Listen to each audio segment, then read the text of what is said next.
Why is politician Jane McKenzie facing charges of kidnapping in the Jocelyn Smith case? South Africa's massive drunk driving problem, and it's getting worse.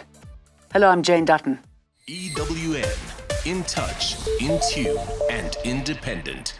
Patriotic Alliance leader Jane McKenzie says charges of kidnapping have been levelled against him related to the Jocelyn Smith case. Jocelyn is still missing after disappearing from her Middelpos home in February last year. The little girl's mother and two others are on trial for kidnapping and human trafficking relating to the child's disappearance.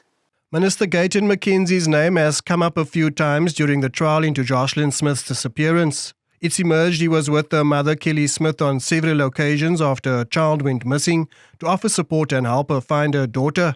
However, investigating officer Wesley Lombard has also testified McKenzie and some social media influencers had hindered police work and posed a risk to the missing child's safety. The politician yesterday took to social media to open up about how he became involved, and he's confirmed his lawyers have submitted statements to the National Prosecuting Authority. We've given our side of the story, all of us. We've given statements. We are now waiting to see are they going to charge us. McKenzie also claims he's being accused of kidnapping by Ayanda Letoni, who's the boyfriend of former accused and state witness Laurentia Lombard. The court has heard claims that Letoni and Lombard were the masterminds behind the kidnapping, something McKenzie has also stated in his social media video. The trial returns tomorrow. Carlo Peterson, Eyewitness News. The Uyinene Mrwetjana Foundation has called on law enforcement to act with urgency in the case of a 7-year-old who was raped at a school last year. In video circulating online, her mother, a police officer, confirms trying to get assistance from the police to no avail. The foundation says it is appalled that this case has not resulted in an arrest. The Umkhonto weSizwe Party's Women's League is angry about the lack of accountability. The whole country is outraged by the tragic case of Kwekwe. She was only 7. She was a baby. And the school, Beckview College, was supposed to be a place of safety for her. Medical tests confirmed that the child was sexually abused, but her mother claims nothing has been done.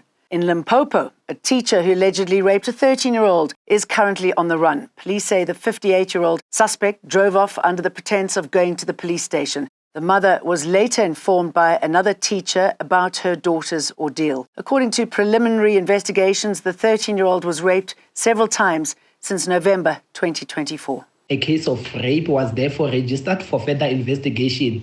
The suspect drove off with his vehicle under the pretense that he was going to hand over himself to the police station upon realizing that the case was open. The national government has assured the public it will be keeping a close eye on how the 1.4 billion rand disaster relief will be spent. Since December last year, there's been a number of natural disasters across the country, leading to the deaths of 40 people. The poor workmanship is always noted once the money has been spent. Diversion from the original allocation. When money was allocated for a bridge, a municipality decided to use the money for salaries. The state insists it has only positively linked one suspect to the brutal attack of patrollers in Soshanguve, Pretoria. The 27-year-old man appeared in the Pretoria North Magistrates Court today. He was charged for the murders of 6 community patrollers at the Marry Me informal settlement last week. A group of 12 patrollers was attacked while patrolling the area, with some severely beaten and others torched. The NPA says the second accused has not been linked to the crimes and will be taken through more identity parades. A 27-year-old man arrested following the brutal attacks at the Marry Me informal settlement appeared here at the Pretoria Magistrates Court today, this time on charges of murder, attempted murder and robbery. Now, the man made his first appearance last week at this very court, but he'd been arrested on charges of possession of a firearm and ammunition. He's also facing a count for being in South Africa illegally. But it's only this weekend where he was positively linked to the murders of the patrollers in Soshanguve.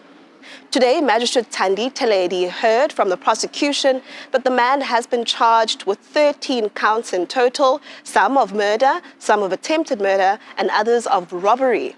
Despite Gauteng Premier Panyaza Lesufi announcing last week to the people of Marimi that 3 suspects had been arrested, it's only one, the man who appeared today, who's been linked to the murders positively.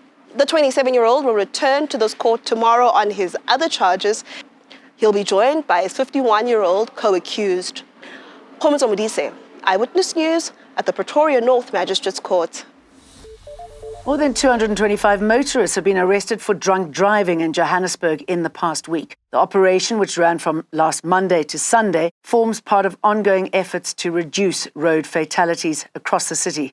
JMPD says drunk driving remains a persistent and dangerous problem. We urge all motorists to refrain from driving under the influence of alcohol, plan ahead, designate a driver, or utilize alternative transportation options. Your life and the lives of others depend on it. EWN understands that the ANC and the DA are close to finding each other over the country's budget and that a deal has been reached with smaller parties. This is ahead of tomorrow's Finance Portfolio Committee sitting, which is expected to present and adopt a report before Wednesday's vote on the 2025 fiscal policy framework. The ANC has been holding meetings with both its Government of National Unity partners and the opposition. In France, right-wing politician Marine Le Pen has been found guilty of misappropriating European funds. It's understood Le Pen used the funds to finance her far-right National Rally Party. The judge has not yet said what the sentence will be. Le Pen was runner-up to President Emmanuel Macron in the 2017 and 2022 presidential elections, and her party's electoral support has grown in recent years. As the Muslim community celebrates Eid to mark the end of Ramadan, President Cyril Ramaphosa is calling on the nation to embrace unity and respect. As we wish our Muslim compatriots well on this auspicious occasion, let us continue to be guided by the common values that unite us all, such as generosity, compassion, and empathy. Thanks for watching. Don't forget to download the EWN app. EWN, in touch, in tune, and independent.